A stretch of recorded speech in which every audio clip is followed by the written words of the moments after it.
Հարավային Կորեայում անտառային սարսափելի հրդեհը չի մարում։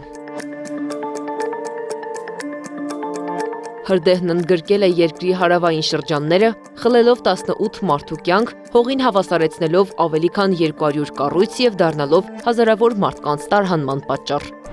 Հազարավոր պաղեստինցիներ բողոքի ցույց են անում։ Նրանք պահանջում են դադարեցնել պատերազմը։ Ակցիան արել են քաղաքի ավերակների միջով քայլելով և Համասի դեմ վանկարկում հնչեցնելով։ Տեղի ունեցածը զինյալ խմբավորման դեմ հասարակական զայրույթի հազվադեպ դրսևորում է։ Ռուսաստանի Դաշնությունը Իրանի հետ համապարփակ ռազմավարական գործընկերության մասին պայմանագիր կվավերացնի։ Դաշնային ժողովի քննարկմանը ներկայացրել է Ռուսաստանի նախագահ Վլադիմիր Պուտինը։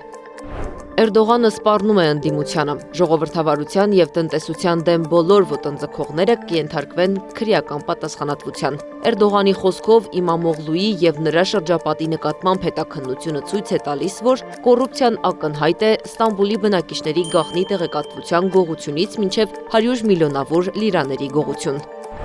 Ֆրանսիան Ուկրաինային լրացուցիչ 2 միլիարդ եվրո ռազմական օգնություն կտրամադրի։ Էմանուել Մակրոնի խոսքով, որպես լրացուցիչ օգնություն կտրամադրվեն նաև Միլան հակատանկային հրթիռներ, հակաօդային պաշտպանության համակարգեր։ Անիա Բաղյան, Նոնա Գևորգյան, ABC Media։